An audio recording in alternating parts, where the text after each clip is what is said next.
herrialdeetako eta euren arteko desberdintasuna murriztea.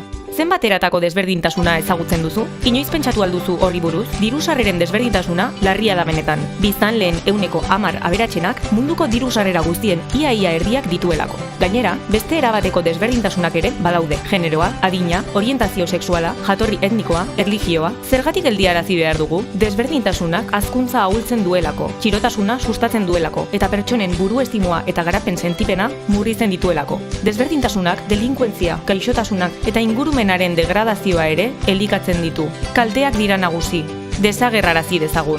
Rosa Parksek gauzak aldatzea erabaki zuen 50ko hamarkadan, eta oraindik ere gogoan daukagu. Funtsezkoa izan zen Estatu Batuetako eskubide zibilen aldeko mugimenduan. Ez ziolako zuri bati eserlekua utzi nahi izan, eta ez zelako autobusaren atzeko aldean beltzentzat zegoen eremura mugitu. Emakume xumea zen, baina aldi berean funtsezkoa ere izan zen eta gutako edonor izan daiteke. Zuzeu bera bezalakoa zara, gaitasun berberak dituzue.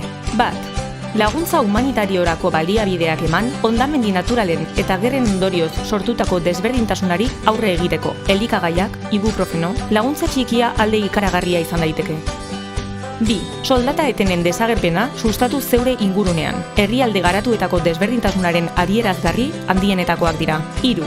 Hezkuntza eta kulturaniztasuna sustatu bete-betean. Bidaien, munduko historien eta beste herrialde batzuetako jendearekin auzoan egindako jardueren bitartez. Ezin errazagoa da. Haiekin hitz egitea, inklusio egintza da eta.